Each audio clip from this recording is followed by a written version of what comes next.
So I want to go back to this theme that I introduced at the very beginning about the relation between classical and quantum processes, which is really at the root of this whole idea of geometric representation theory and Hecke operators coming from relations. So I just want to tell you a little bit, just a tiny bit, about matrix mechanics, which is Heisenberg's old way of thinking about quantization. And then what we're going to do is we're going to look at some sort of modern variants on the idea of matrix mechanics that will lead us to Hecke operators and things like that. So the idea is, well, just for starters, I just want some notation. I want X, Y, and Z to be finite sets. And a lot of this would work for infinite sets, but some of it gets a little more technical. Finite. So Heisenberg was making up quantum mechanics, and he had this idea of a process, some quantum process, that takes your physical system from some states to some other states.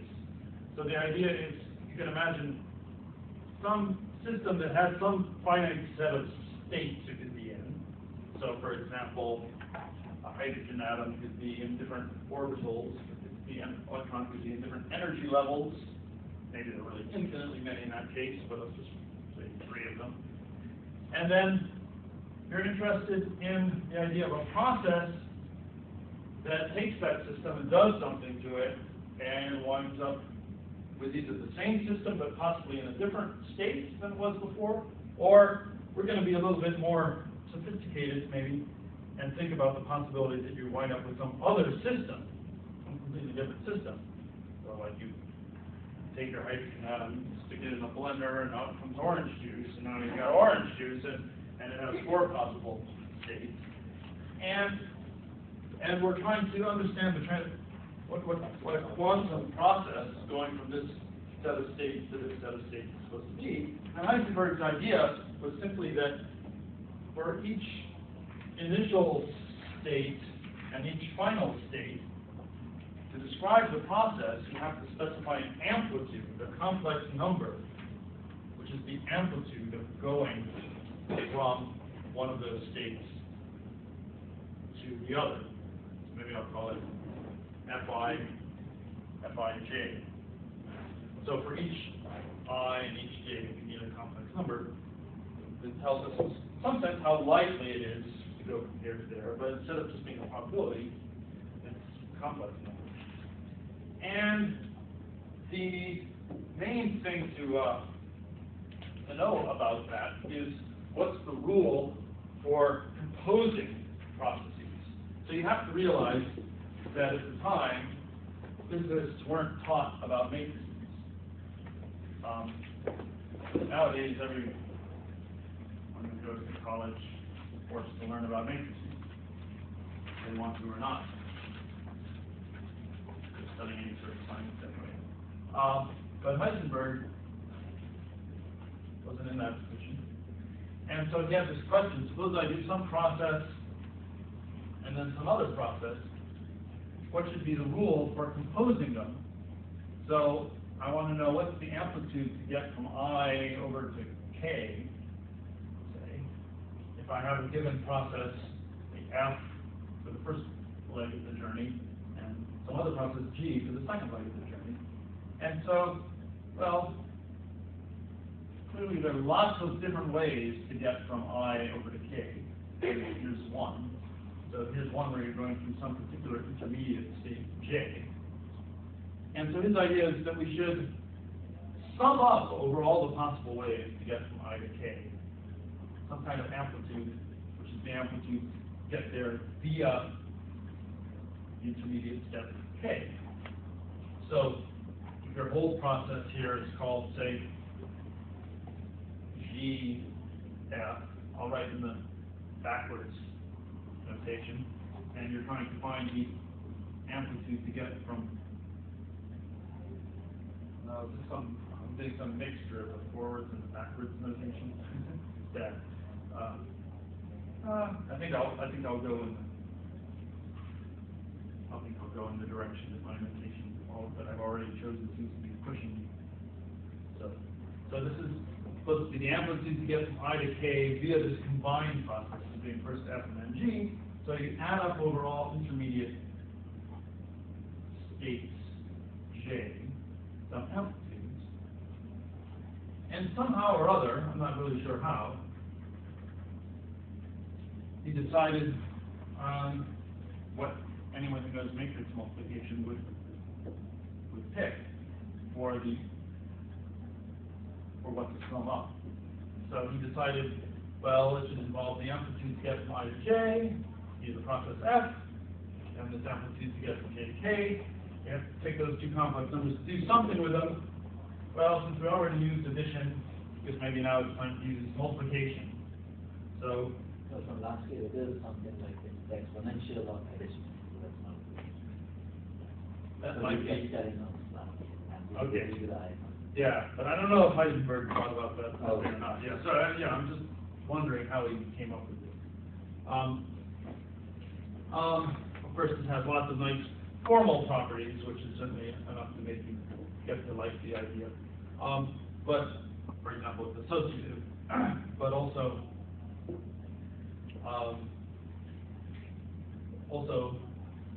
there's something deep going on about the additive structure of the complex numbers and the multiplicative structure, which is going on here. So this is his idea of matrix mechanics. So for him, a quantum process going from the set of states X to the set of states Y, I'll write some funny slash there, what it really was a function from X times Y to the complex numbers, i.e. a matrix of amplitudes.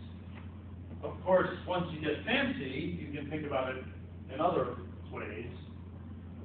Namely, you can say, hey, a matrix is just a basis-dependent way of talking about a linear operator. And so you can think of F in this other way as a linear operator from C to the X to C to the Y.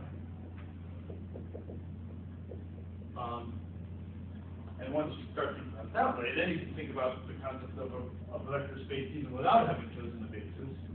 Okay, this is a linear operator between vector spaces or Hilbert spaces, and forget the bases. And that's a very modern approach, probably pushed by Hermann Weyl, who was always complaining about coordinates. Hermann Weyl was also the one who invented the concept of vector space in his book on quantum mechanics. So he was probably the one who sort of generalized this to vector spaces, didn't have a chosen basis. But I think it's good to go back to the old Heisenberg flavored idea where you really do have a set which becomes the chosen basis of the vector space. It's really good for us to be doing right now because that's the whole idea of geometric representation theory. Now, what you can do once you've got this idea is you can start thinking about how to generalize it by replacing the complex numbers by other entities, other mathematical structures. And so they've got these structures where you know how to add and know how to multiply. And to get some nice things to work, for example, to get a category of these things, to get the associativity of the composition of these processes or morphisms, you pretty much get pushed into wanting the distributive law and the associative law of multiplication. So you pretty much want C to be an example of, you think of it as an example of a field, so you can generalize this to any field, but we're not really subtracting or dividing at all. So you could generalize it to a ring, drop your insistence on division, and you drop your insistence on subtraction, which is also very useful if you generalize this to any wig. So just some structure we can add and multiply the both monoids and the distributive law holds. And the reason why it's good to think about other rigs for matrix mechanics is because that's actually what we've been doing. So here's an interesting rig. So the Boolean rig. So we can do matrix mechanics with other rigs. And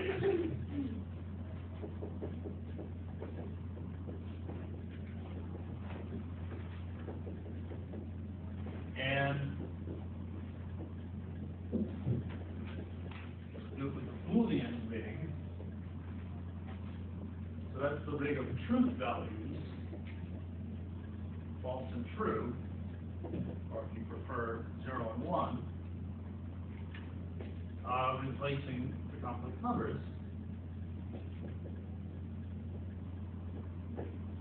So the idea is that now, instead of giving a matrix of amplitudes to get from one state to another, we describe a process by giving a matrix of truth values.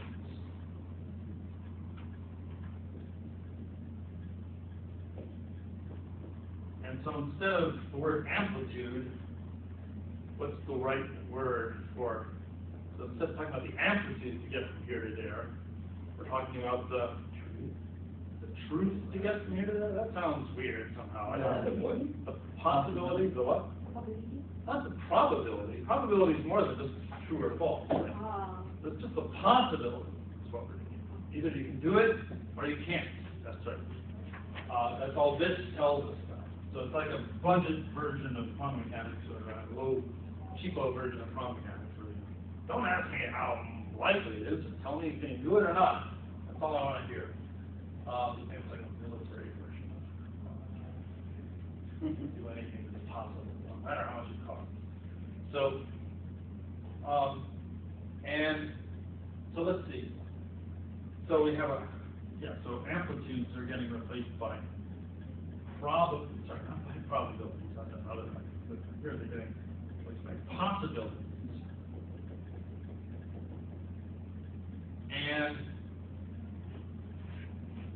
And what is the notion of plus and time going to get replaced by? So like here are 3 airports.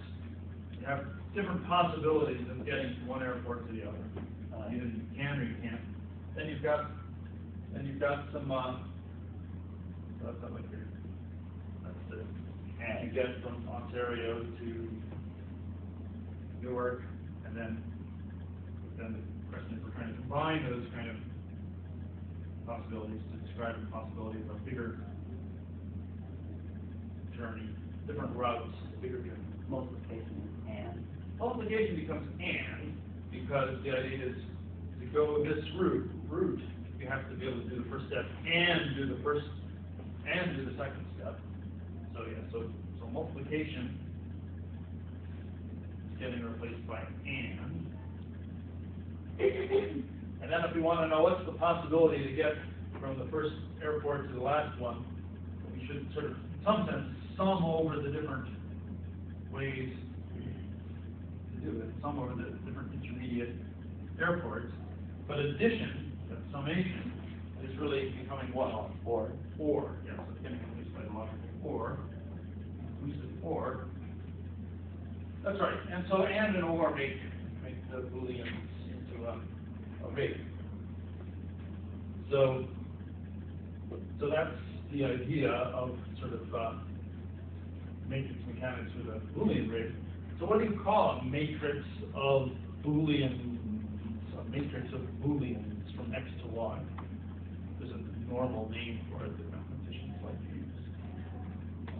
So you've got some set here and some set there, or anybody here and anybody there. You get a truth value. Yeah. A relation. A relation is what it is. Yeah. If you write it out in a bunch of T's and F's, so it's like some kind of truth deal. But the normal term for it is just a relation. Yeah. So here, a relation from set X to set Y. We don't need to just say between. Yeah. Well, for some reason, they don't emphasize the directionality when they talk about relations. Between sounds like indirect reversible, which, of course, for all of these, you can take the transpose of the matrix and matrix going backwards, operating going backwards. Anyway, here you get guess using f to mean two completely different things isn't a great idea, but anyway, you get f going from x, y to Booleans. Maybe I'll call it 0 and 1 now. Or, another way to think about it, just as with the complex numbers, is to think about it as some kind of linear map from Booleans to the x to Booleans to the y. Same kind of thing. Ponder that. Whatever works with the complex numbers works here. So linear means, of course, getting along to the or operation.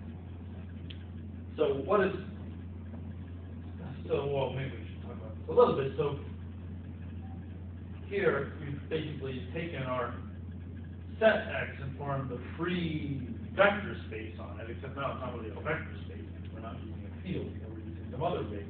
That's the free module. In the case of Heisenberg's approach to quantum mechanics, after people developed it a little bit, they thought about C to the X. C to the X is a Hilbert space, and they call elements of that wave functions, right? A wave function assigns to each state in X an amplitude, the amplitude for the particle to be in that state. So you call these wave functions, elements of this you call wave functions, in the case of the complex numbers. But when it's just 0 or 1, well, it's not quite the same thing. So what would be the meaning of one of these, quote, wave functions? A function on X taking values in 0 and 1. What's the meaning of it in applications? Just a subset is a great name for it. Yeah, subset. I was thinking of something much more sophisticated. But the subset is the best name for it, right? So what is it? So what's the meaning of that subset in terms of like airports or something like that? Yeah, the ones you can be in, right? So a wave function tells you your amplitude to be at any position if your states are no positions. Can you tell me the silly sophisticated name you were going to use for subset? I was thinking possibility. Something like a possibility wave function. I would say possibility distribution. Possibility distribution. Which is a silly way to say probability distribution, right? So we use positive real numbers, you have a probability of being at each airport, and then you apply these operators to see what the probability is if you're being at the next airport. But here, instead of probability, it's just possibility. But the airports which you can be at, they're just from a subset of the set of airports. So this is just a map from the subsets of X to the subsets of Y. It gets along with, I guess, the OR operation in the empty set. The live, a live stream. Right, sure. Captain's community alive. Yeah. I don't know. I was getting that for it. Isn't there normalization doesn't really work as well here, right? No, it doesn't. It's not worked the same way. There's where the division comes in. And you got to That's good. That means you don't have to worry too much about it. Right. But physically that's Well, maybe you should have learned how to do quantum mechanics in the first place without harping on normalizations quite so much. Remember, when you get really hoity-toity and fancy in quantum mechanics, you say a state is just a array in the Hilbert space. It's just a one-dimensional subspace, which means a vector mod normalization. So maybe in the long run, we should ignore it. The idea of normalizing is just that, because it doesn't matter what the normalization is, what's normal. But maybe we should have just mod it out by that instead of trying to coerce it. So when you think about these weirdo versions of quantum mechanics, you shed some new light on what you've already been doing in traditional quantum mechanics. That's one thing that's nice about it.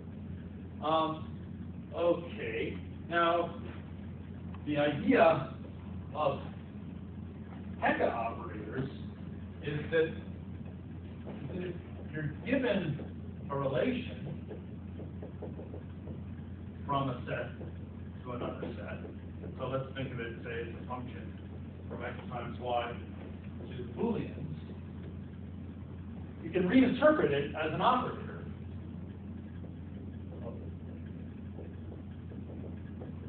You can reinterpret it as a linear operator that is a matrix of complex numbers. Maybe I will make up a name for this reinterpretation process, at least for now. I'll call it tilde, where we think of that matrix of of zeros and ones as being a matrix of complex numbers. This just happens to be 0 and 1, 0 or 1. So what we're doing is using some kind of inclusion from the 0 and 1 set of those two into the complex numbers. And so this is what Jim has been telling you about under the guise of Hecke operators. So this is a way to get operators from relations, but it's sort of more exciting when you have a group acting on everything in sight. So if you have a group acting on X and a group acting on Y, then it makes sense to demand that this relation be G invariant. It's preserved by the action G on X times Y. It also makes sense for the operator to be G invariant, the intertwining operator, from the representation C to the X to the representation C to the Y, but the first fact about F implies the second fact about F tilde. So if F, so that's what the Hecke operator idea is. G acts, let's remind you, G acts on X and Y. You can talk about F being G invariant. And that implies that F tilde is G invariant. Or if you want to make it sound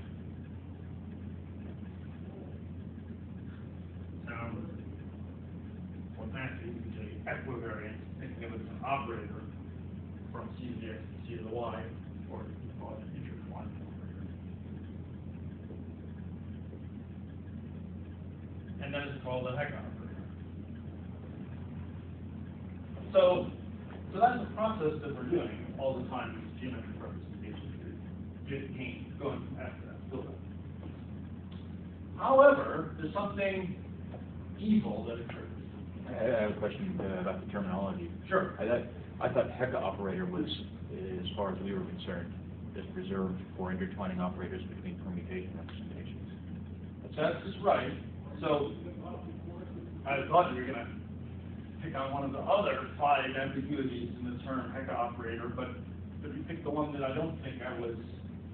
You picked on the only piece of language that I wasn't abusing just then, I think. So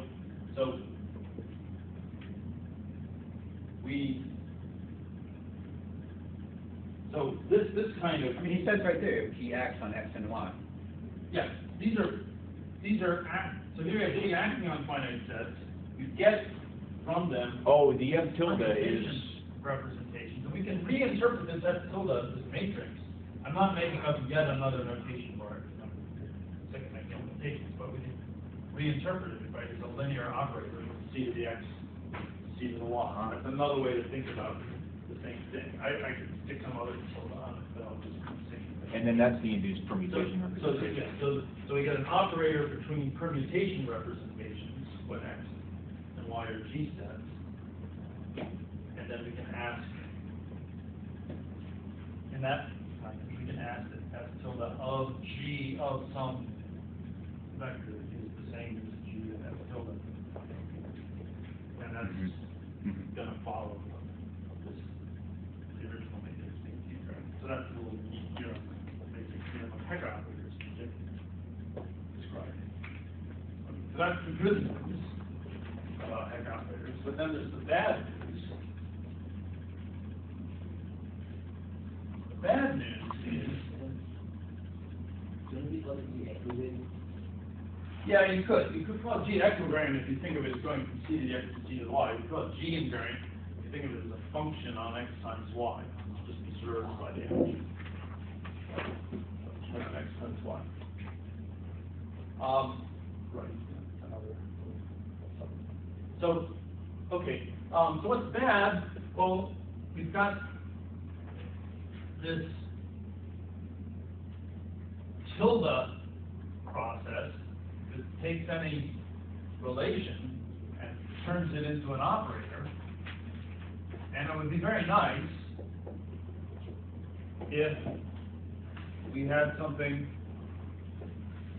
like this being true.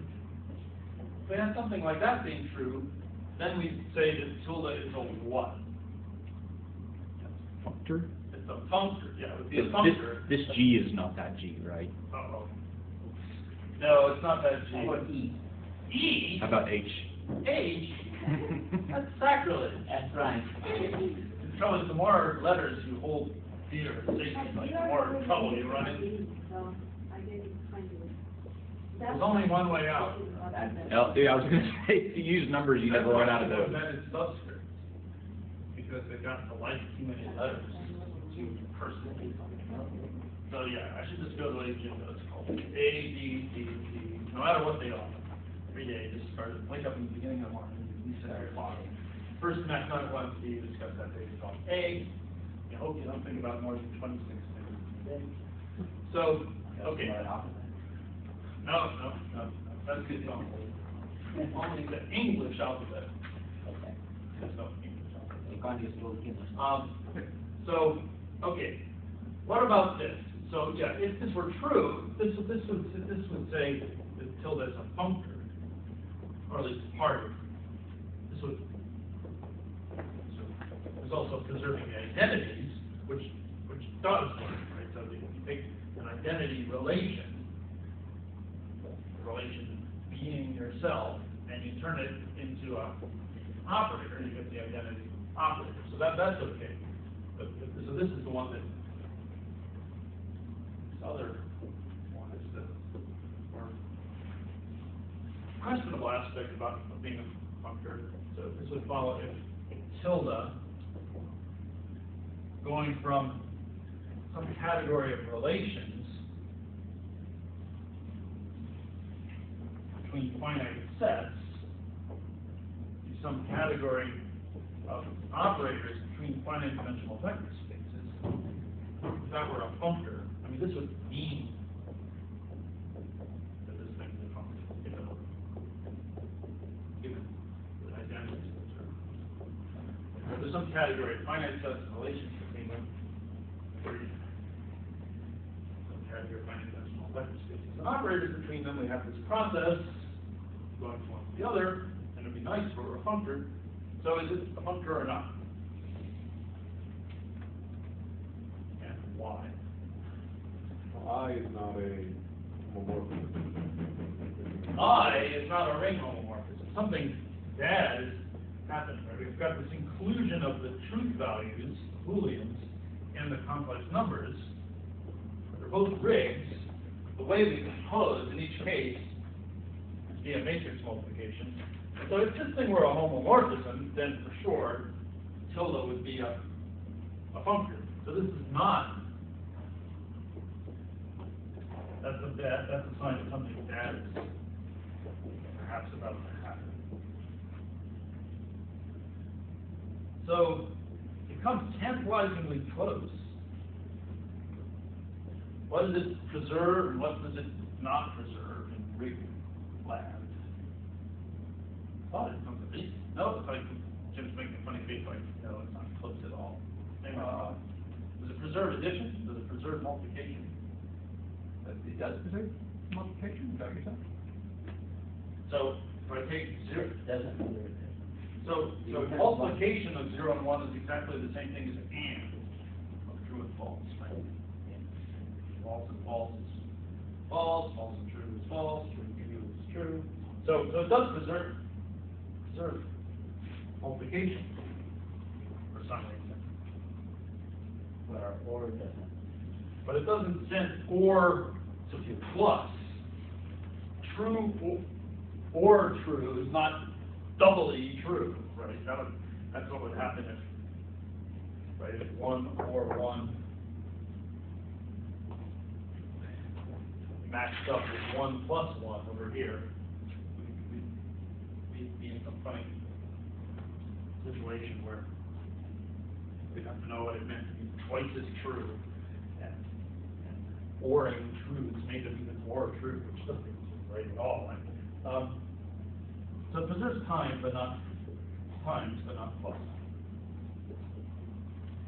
So that's why the answer is no, it's not. This is wrong. It's not a functor. So let's just think about that a second.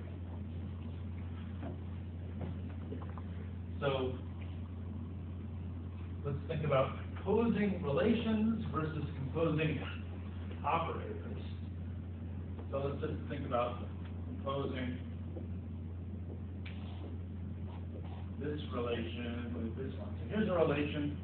I'll just label possibility of getting from each of these initial states to each of these final states. Say that I can, yes, I can go from this initial state to both of those two. No, I can't do that. And now I'll compose this. And yes, I can do this, and I can do this. No, I can't do that. Okay. So if I compose those as relations, finite sets, then just only tell me what I get. So what do I get here? One here. Everything else is 0. Everything else. Whereas if I compose them over in the land of quantum mechanics, or say in the land of finite-dimensional vector spaces, what do I get? What do I get for this first entry? 2. What about the rest?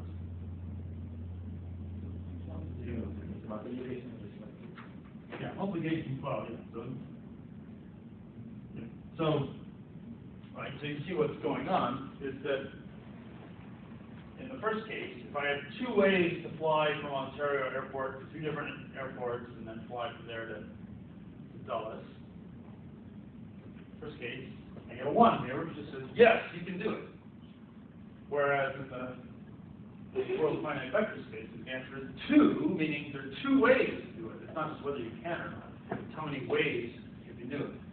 So relations are neglecting the multiplicity whereby you are related to somebody, right? So if I can find your first cousin in 59 different ways in some incestuous little town, that would be enough, right?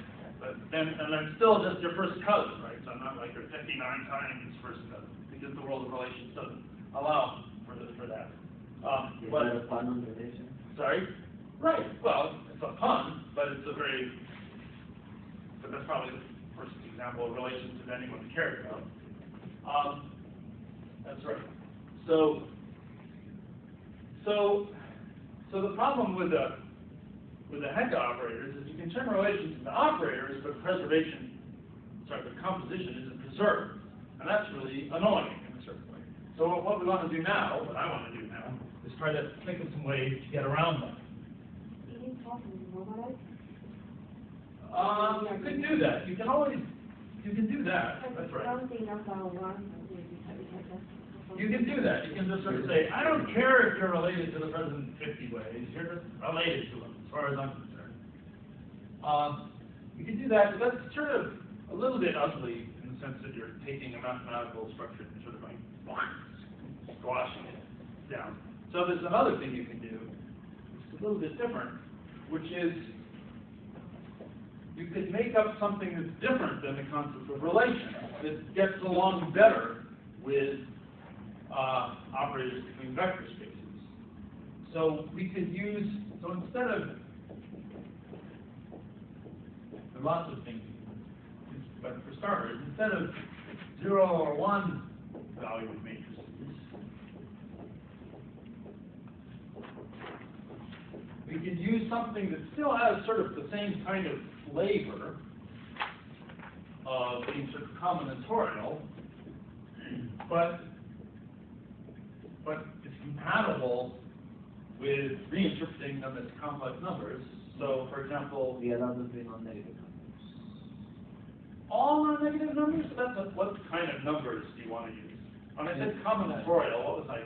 Natural. I was hinting at just using the natural numbers, for example. We could You don't use- want 0 at all? Zero is a natural number. Oh. It's I the said most natural non-negative. number there is. Oh, I thought that non-negative integers, is that what you're saying? Oh, okay, yeah, you said non-negative numbers. No, I no, wasn't very integers, sure. integers. What, Sorry. right, you could also use all positive real, non-negative real numbers, and that's interesting too. That's sort of like probability theory before you normalize your probability. So we could, that's not the combinatorial one flavor, so we want to sort of, So when you say n, you mean You mean whole numbers? don't tell me people are still arguing about what the natural numbers are. Yeah. Like yeah, n includes 0 for me. Yeah, that's right. I thought it did for everybody. There's still like textbooks that claim that 0 doesn't exist. And in the last few years, too, Well, I still think say that zero is. Okay, then you have, Naturals. we got some really old people in the audience. Before they invented 0. So, you idiots. I know.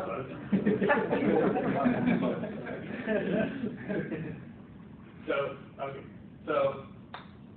and if you weren't idiots, so, I just not invented any. No. No? The other one is good. Okay, so, just don't throw any bombs at each other. So, okay, so we can use n-value matrices. So there's the idea is that you could sort of be related to somebody in a number of ways, and you code up that number.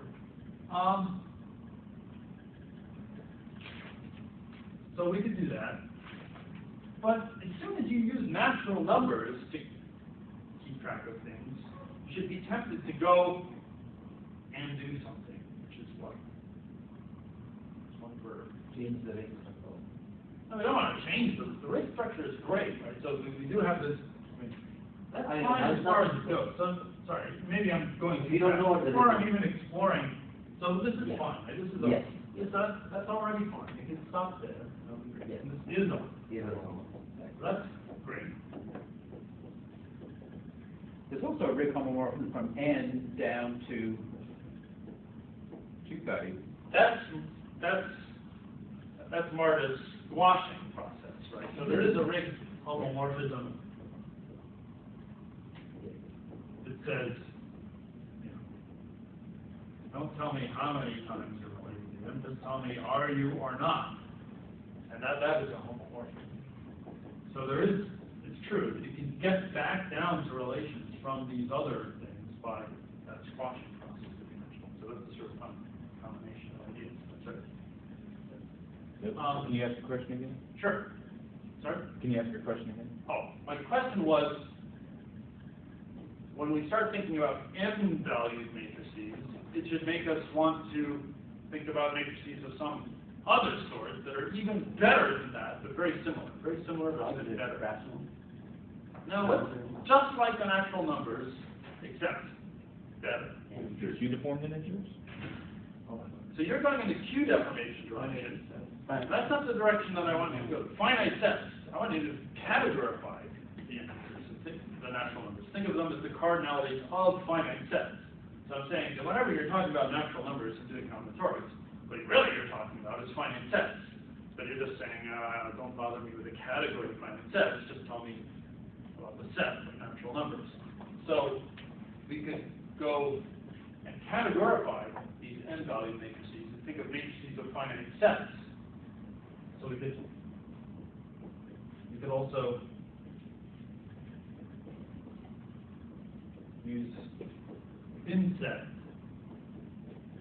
value matrices. That's even better than the natural numbers because you're talking about the things that you're counting instead of just talking about the numbers.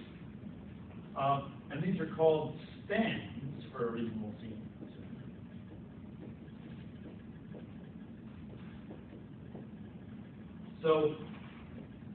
So how do you add and multiply in this context? Again, we would like to know how to add and multiply so that we can do our matrix multiplication of these matrices. So what's added called? Union? Disjoint union. Disjoint union. Or if you want to really scare people, what do you call it? Co-product. Co-product. And then, so now plus becomes, I want to scare people. Co-product, disjoint union. And then times becomes what?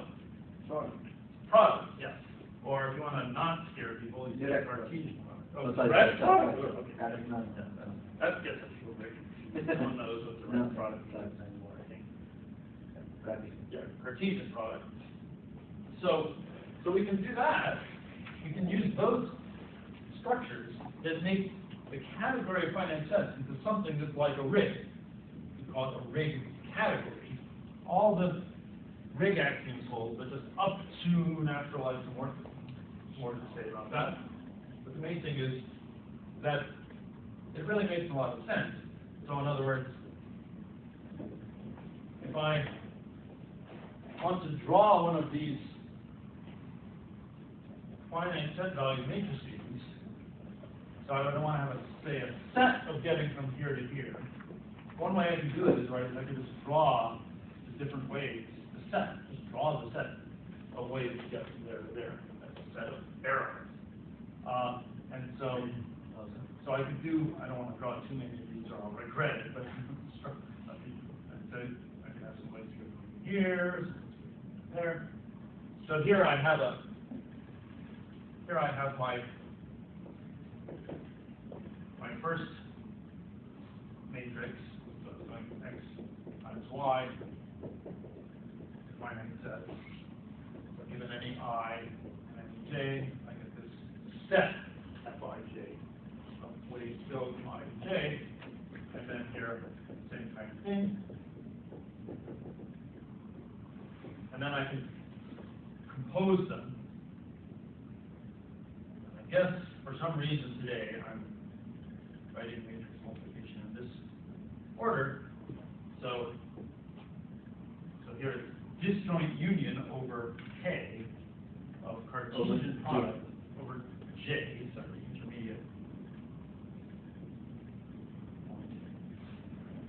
of Fij Cartesian product GJK.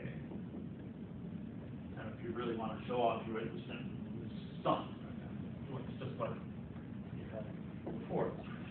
So what is this formula saying to us in terms of like, why is this formula a good idea in terms of this?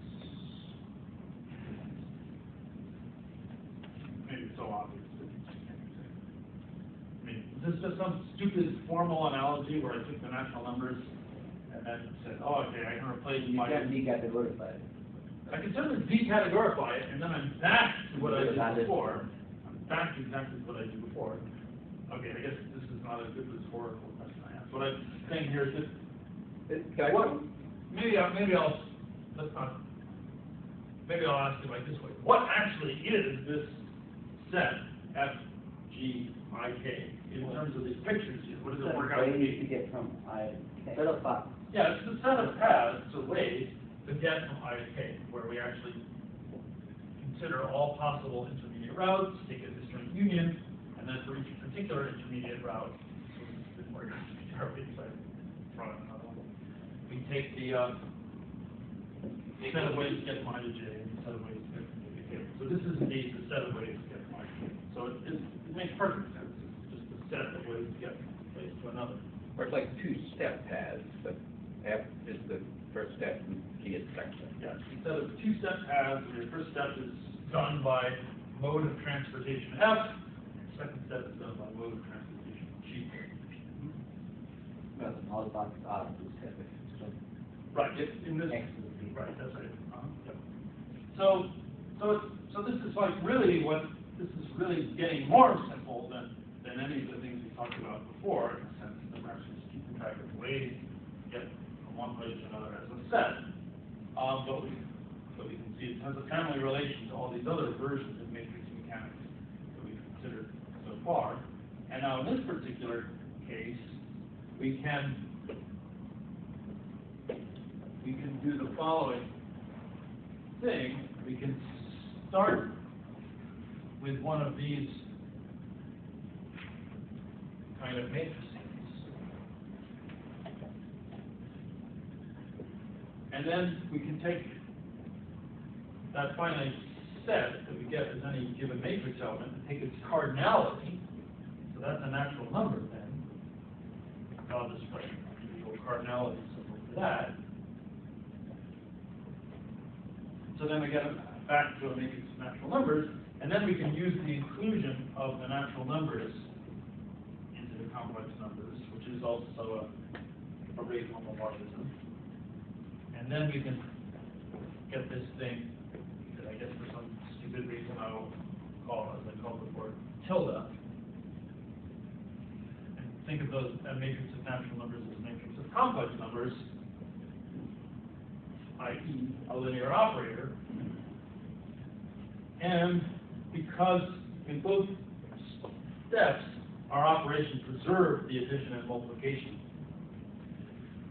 then now things work out.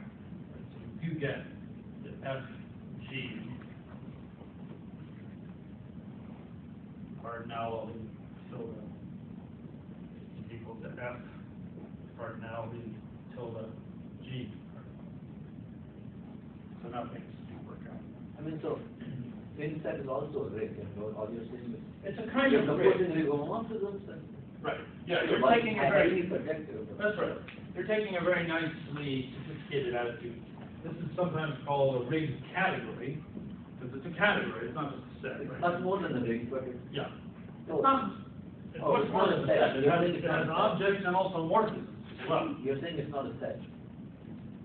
I'm not emphasizing the fact that this is a large category, although that's also true. I'm emphasizing is that in addition to having objects, it has morphisms to the maps. In addition to being able to take the disjoint union sets, you can take the disjoint union functions. And in addition to taking the Cartesian product of sets, you can Right, take the I was product. asking what rig axioms fail here, and one that axioms that there is not a set. That's all. That's a fail. Right. So all the rig axioms hold, but they hold up to natural isomorphism. So we get what's called a rig category. And again, there's more technical details about that. But there are all sorts of rig categories that we know about, like vector spaces with direct sum and tensor product. You know, it's a rig category. Question here. And we could use all sorts of other rig categories if we want to do fancy stuff. Yeah. All right, my question is, besides being interesting, it seems like the categorified and decategorified already are functor. And because you, so I don't doubt that it was interesting, the categorification of it, but it didn't seem like it was necessary for this process. The thing that was really necessary was to get away from the hooligans Sure. over to Yeah, but I'm some talking kind about of gizmo whose addition and multiplication are compatible Yeah. with those of the But complex but numbers. this categorification of the end of the finite set is unnecessary to It's unnecessary if your whole goal in life is to get back to where you started from. So there's gonna be some. But we want to be able to get back to the good old operators that we know and love. But we're trying, remember, to categorify everything Okay. in sight. So we would be happier to be working with matrices of finite sets. So as we continue. As long as we go, then whenever we want, we can go ahead. So and we continue forward, we'll continue to work with the matrices of finite set, but with that in mind, that we can always decategorize back down whenever we want to. We have to, if you want to, you go back to C, you have to go through that decategorification. Absolutely, yeah. Yeah, that's right. But we're not gonna be doing it always. No, we're not going to be doing it always.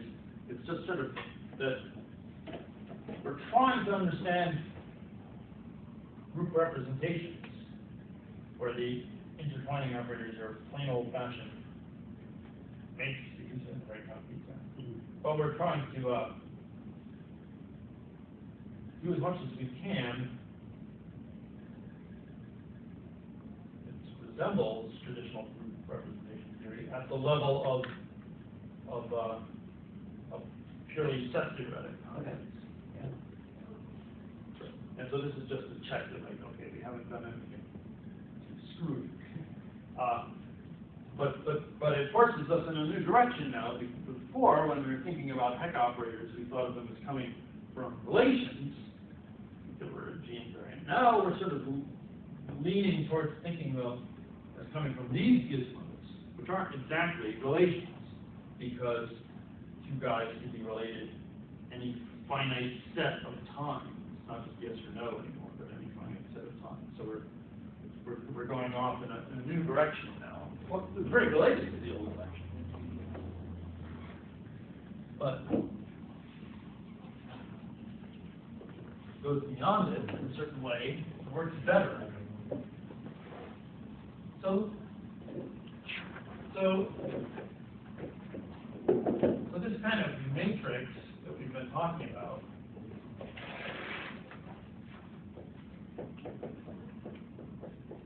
values in finite sets. It's also called a span. And now I need to explain why. Because there's another way to think about it. It really looks like a picture of a bridge.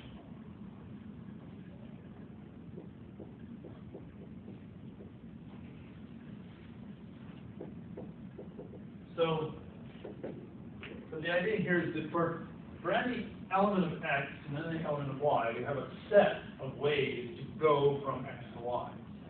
So let's make that set of ways to go from anything to anything into a big fat set. So let's think about a big fat set here, S. You want to know what it is. It's just the union, disjoint union over all I and j of these ways to go from I to j. This is our set of all possible arrows in that kind of picture we had before. And given such an arrow, it'll start at some point in x, and it'll end at some point in y. So we'll have these two projections where, given an element of this, just pick out a particular I, particular j. So maybe I should. So this looks like a bridge here, and I think that this bridge thing, which is called a span, has all the information that our original matrix had. So this thing here, knowing this thing is equivalent to knowing f. This knows all of that. And this other way to think about it is on the hand. Sorry, so S is basically just using take the disjoint union of all these things. Yeah. And project how do you put So any Fi guy down to X. here, yeah. So let's. Any element of Fij projects down to Xi. To I. I. Yeah. That's right. Sorry. That's right. So, right, so if I have any particular guy in here,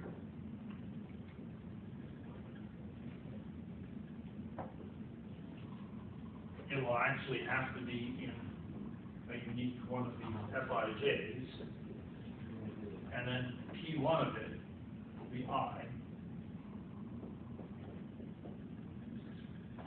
P2 of it will be J. This is sounding very technical. But You're just picking out the source and the target. right. There. So yeah, it sounds very technical, but it tends to be like blitheringly obvious. So the idea is, if I have one of these spans I was talking about, I can draw it like this. Draw it as a bunch of arrows.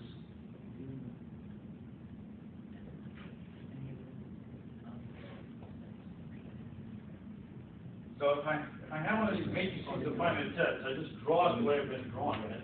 It's a bunch of arrows. And then what S is, it's just a set of all these arrows. It's just a set of all these arrows. So then if I have any one of these arrows, it'll start somewhere, at some point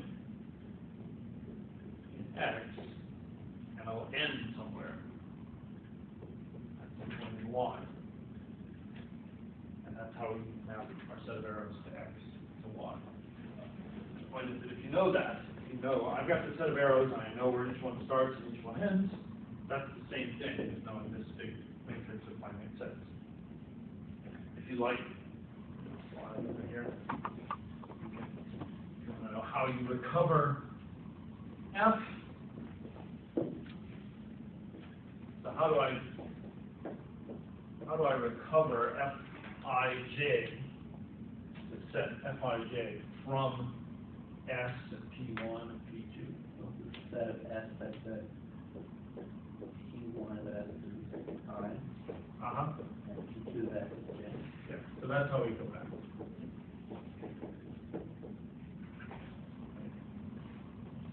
So we go back and forth. And terms of spans, it seems maybe a little unnatural or funny from the point of view of where I started, which is matrix mechanics. But it's actually very nice once you get to like it. And you can, for example, think about composing matrices, multiplying matrices in these terms. And we better think about that a little bit. So suppose I have one of these spans S, and another one of these spans T, and I guess for a minute I should label all these arrows something. P1, P2, P1, P2. Although often we'll just sort of get lazy enough on the labels. So I'd like to know how to multiply these matrices. Remember, these are really just another way of thinking about finite set value matrices. I'll multiply a matrix and get a new x by y shaped matrix. Like getting it, sorry, x by z shaped matrix. An x times y shaped matrix and a y times z shaped matrix, you're going to multiply them. Supposed to get some new thing. The obvious name to that new thing is S times T, I guess. And it's supposed to be some span in its own right, going to matrix T. On the pretty right. So it's going to have some new map from. I'm being consistent today. And it had better be again one of these spans. So it had better come across with maps of this sort. So we should be able to figure out what it is in terms of what we started from. And there are different ways to say what it is. I guess the easy way, the easy thing to say, easy in terms of what you already know, is if you think of it as a matrix. Sorry, no, okay. Huh?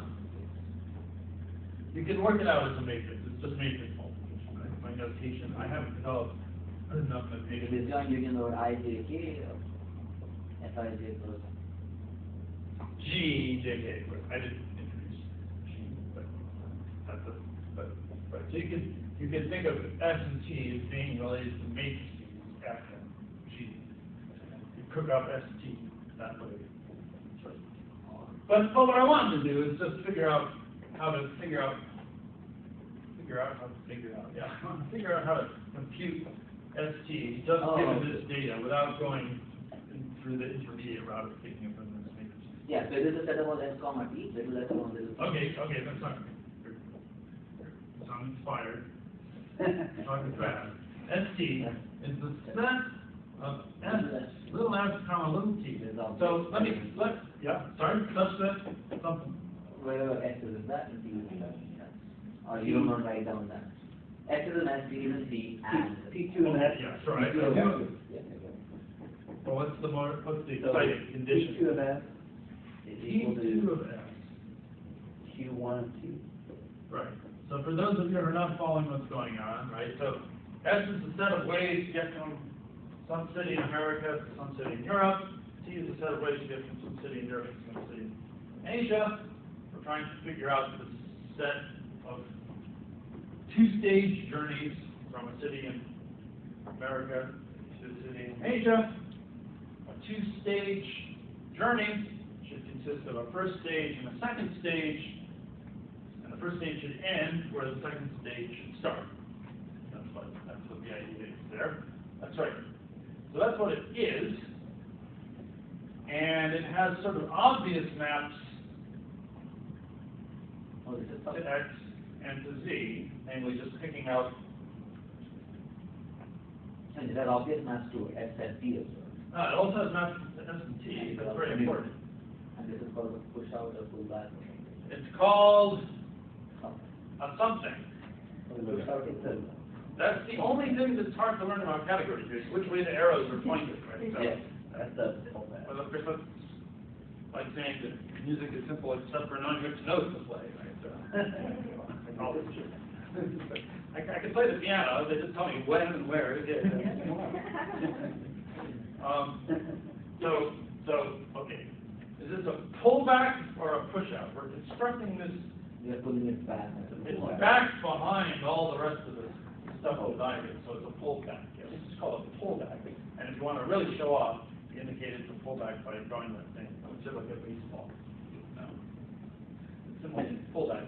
So this is called a pullback, and you're constructing the pullback just from the stuff in the middle of the picture. So in other words, if I'm given two sets with functions to a common set, there's the concept of a pullback, which is a set equipped with maps to everything else, but you really only need maps to these two, which has a certain universal property that I guess it's initial or terminal with respect to that property. One or the other. That's one or the other. Yeah, that's right. So if I think pullback, I think limit, and so I think terminal. For some reason, those are all part on the same side. So if I had any other vendor to the throne that also had made that diagram commute, I could do its factors uniquely through that one. That's the. So I have any set equipped with functions to both S and T that become equal when we compose them with P2 and Q1. Right. I can get a map from it to this thing I'm calling ST. Yeah, you think about it. So it has the universal. So terminal among things that make that kind of diamond-shaped diagram. So Does ST need to have a map to Y, which no, commutes with It does not. composition? technically yes, but because that map to Y must commute with every other way. You don't bother writing it down. It must be equal to this one, and it must be equal to that one. So we don't need to draw it. It has two maps to Y, but by definition they are the same maps. So that's not. Yeah. So when you're taking in this case, a limit of a diagram, you should really get an object equipped with maps to everything in the diagram. But sometimes some of those maps are redundant because you can compute them with the rest. And so you don't need to draw the map for one. So that's right. So that's what ST is, and by virtue of being pullback, it comes with these maps to S and T, which was picking out the first consistent entry. Then we can compose them with P1 and P2 to get these maps here, which makes ST really be a span from X to Z. So that's how you compose spans.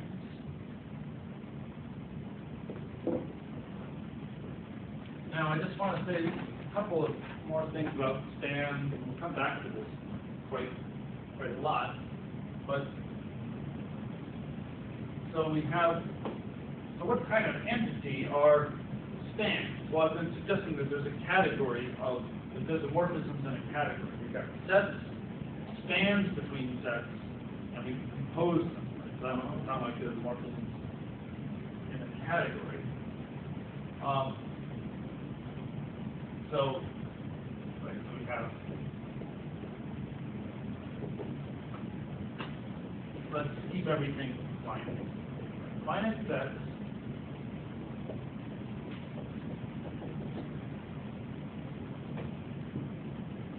you have these things going between finite sets. We're calling spans. So a span from the finite set X to the finite set Y, and again, I'm just going to draw some little slash to let us know it's not an arbitrary function. What it really is one of these things that I introduced. Finite set equipped with functions, both of your finite set X and Y, and we can compose them. Just saw how to compose them.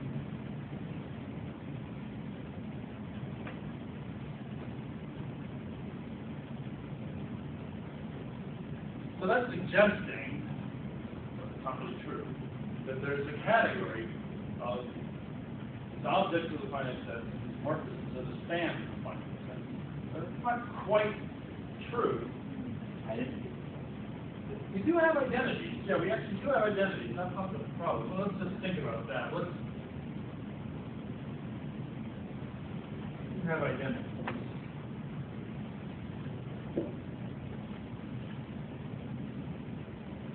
So the identity span on X should be some span going from X to X. So it should be something that we stick up there. So like the real one. Yeah. So it should be an X up here and an identity. So this is saying there's like one journey from any town to itself that consists of not moving around at all. So that would act as the identity span. However, Supposing is associated with X. That's the key That's the point. problem. That's the key issue. Oh. It's not something bad happens, but it's just good in a sophisticated way. So the question is the substitutivity. So if you have bands S and T and U, you try to compose them in both of these ways. So you're asking it push out, pull back, If there's something associative about pullbacks, that's right. So the idea is that we have. I'm running out of letters near the end of the alphabet. So even that triple U or something like that. Should have started today. What? Should have started today. Yeah, well, luckily the class is almost over, but that's very soon enough. But, I started too late in the end of the alphabet. So we have this kind of situation, span from W to X, one from X to Y, one from Y to Z, okay? And then I try to compose them in one way, you try to compose them in the other way. So what happens? So I do this pullback here.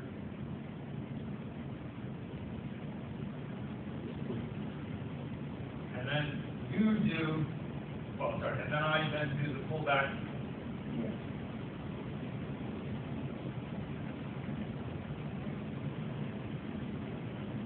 U. Whereas U, doing the things in the other order, would be first. You wouldn't do that. You would want to do this. You would want to do the pullback between U.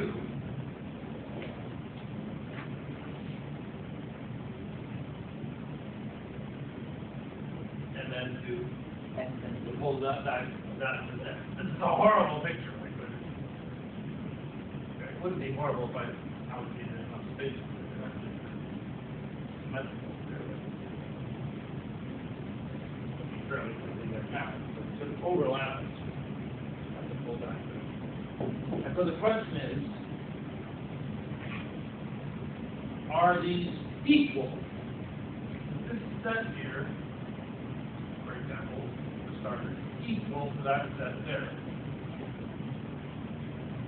That's the question. That's part of it. Does anyone know what's going wrong and why it's not so terrible? They're This is isomorphism. Yeah. Yeah, already with Cartesian product of sets, right? You don't have associativity holding on the node. You stare at fine print in the back of your set theory book where they tell you how to take a Cartesian product of sets. Right? It's not true that those sets are equal. Why? Well, the first one is made of little gizmos that look like this. The second one is made of little gizmos that look like this. Those aren't the same thing. But there's an obvious one-to-one correspondence. So these sets aren't equal, but they're isomorphic. And that happens whenever you define any kind of concept of a universal property. You get something that's unique, and you satisfy that universal property. You get something that's unique up to a natural isomorphism. So we don't get the fact that these two sets are equal, but we do get canonical isomorphism. That's part of having a universal property of the fullness. So if these aren't equal, But there's no reason in the world why you'd ever want two sets constructed by universal properties equal. Good enough. They're isomorphic. So what we're getting is not a category where associativity holds on the nose. We're getting some kind of slightly fancier thing called a two-category, or actually a bi-category, which is old-fashioned about it, where there's a concept of spans being isomorphic, and associativity holds up to isomorphism. So it's a little bit nerve-wracking at first. One has to learn a bit about two categories and really feel comfy with this stuff. But the point is, there's a notion of isomorphism between spans, and composition of spans associated up to isomorphism.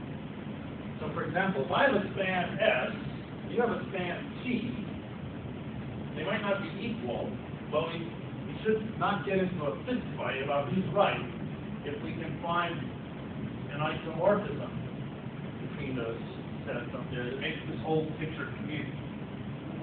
So this is a concept of isomorphism of spans. That's a putative diagram like this.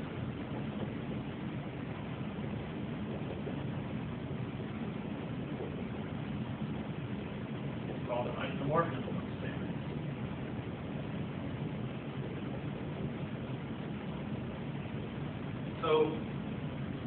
So there's sort of a highbrow way to think about things and a lowbrow way. Highbrow way to think about things is that there's a bi-category of finite sets as objects. Spans of finite sets going between them as morphisms. And then something going between those, namely isomorphism of spans.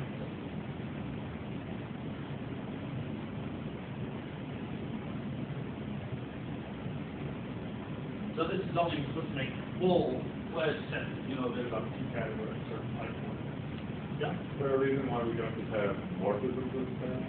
You could, in fact, just drop the condition that the invertible, talk about morphisms of spans, and then you get a different bi-category. So even my supposed highbrow way, sort of a middle-brow route, where I'm not really interested in morphisms of spans today. I'm just interested in trying to get things to work as easily as possible. So I'm forced to think about the isomorphisms of spans. But you're right. You should, in fact, go further at some point. Think about arbitrary morphisms of spans. So that's a little scary. But then there's a category,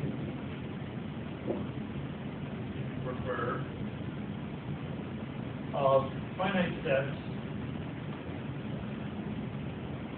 as objects and isomorphism classes of spans. So isomorphism equivalent to classes of spans as your morphisms.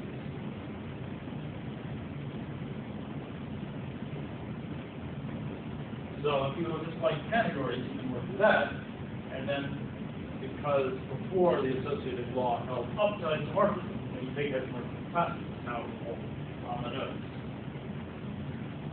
And so if you call this category, I don't know what, FinSpan, then what we're getting is this procedure. Take anything in there, turn it into a linear operator. We're getting a functor from FinSpan finite-dimensional vector spaces. You take your span of finite sets, think of it as a matrix of finite sets, and just count the cardinality of each matrix after you get a matrix of numbers. Think of it as a matrix of complex numbers, and that's an operator. So we go from the morphisms in here to the morphisms in there. Similarly, take object to object. And this is, I guess, the thing that I was calling tilde before. I don't know, this is now a functor. So we tried getting a functor from relations to finite-dimensional vector spaces fluid. It didn't work because true or true wasn't equal to 2. Right? But with spans, we get away from that problem. But we start actually getting fancy category theory unless we just nip it in the bud by working with isomorphism. I don't really like to nip it in the bud, but someone can say it. So the right way to think about Hecke operators is going to turn out to be closer to this than what we've been doing. So we'll have to go back over Hecke operators, re-examine. Okay.